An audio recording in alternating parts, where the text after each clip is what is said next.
At 16, I was running a marketing agency and I had real clients. I was getting paid, the money was coming in. By most definitions, it was working, but it wasn't. And figuring out why it didn't work taught me more about business than the money ever did. This isn't a success story. This is basically an honest review of how I did things when I was 16 and the mistakes that I've made during those time and how I've learned these things about business in general as a teenager. Lesson 1. Making money doesn't mean you have built a business. Money was coming in, so I assumed that I had built a business, but I didn't. And here's the test you can run to answer that question. Because what happens if you leave for a whole month? If the answer to that question is that everything stops, then you don't have a business. You have a job. You happen to be the boss of said job. That was me exactly. Every project, every client, every fire ran through me personally. The money wasn't coming in from something I've built. It was coming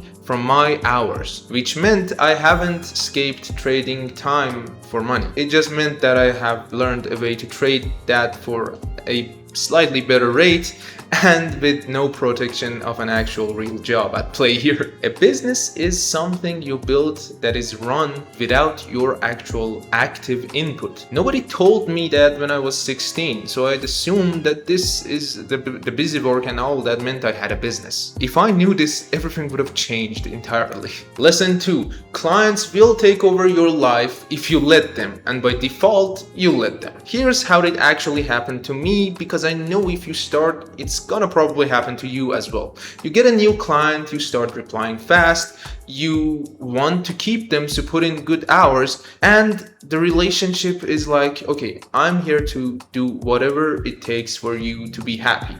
And you're training them to abuse this fact. You're training them, you're telling them to, I'm available 24/7, you can call me at night.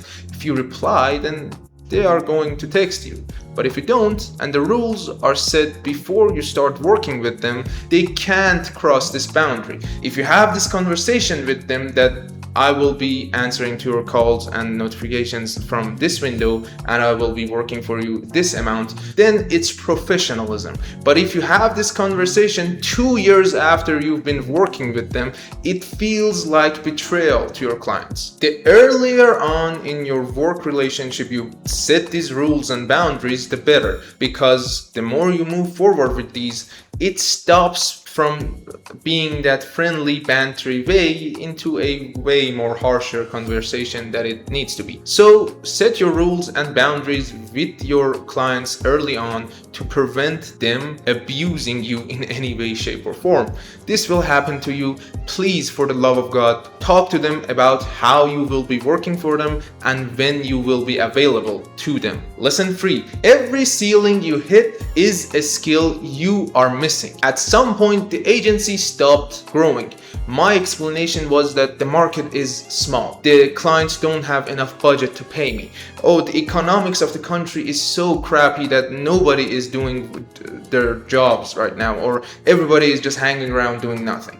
Look at these explanations. They are conveniently pointing outward, outside me personally. The real answer was simpler and worse on my feelings. I simply stopped growing as a person. My skill sets weren't growing and I wasn't upgrading myself, so the agency didn't, because my inputs were the agency's input. I didn't sell bigger projects because I couldn't sell bigger projects. It's as simple as that. I couldn't hand off work because I never actually learned how to delegate tasks. The business was exactly capped at the edge of my abilities. It just took me 2 years to admit it was me all the time. This is actually the most hopeful lesson between the three of them, because if the ceiling was your niche or your market, your industry, your services, or anything else, then you couldn't do much about it. But if the ceiling is you, then you have an actionable next step. Identify the missing skill, name it, work on it, and start to see the ceilings just lift off the ground. It's never fun diagnosis, but it's an actionable one. Why does any of this matter right now? Because I'm starting over. This, the thing you're watching, the 2 years that have passed, those weren't the highlight reel. It's that I've already paid for these mistakes in a way more inexpensive manner at lower stakes, and I get to skip this time. That's the actual return on starting early, not getting ahead of other people, but learning these lessons, doing these mistakes earlier on at lower stakes. Here's the bigger idea underneath everything. Business isn't complicated, but we like to complicate it, and we love the complexity of it because it's a good place to hide everything else. As long as everything is just tangled up, you don't have to answer the real questions. 3 of those questions are covered in this video,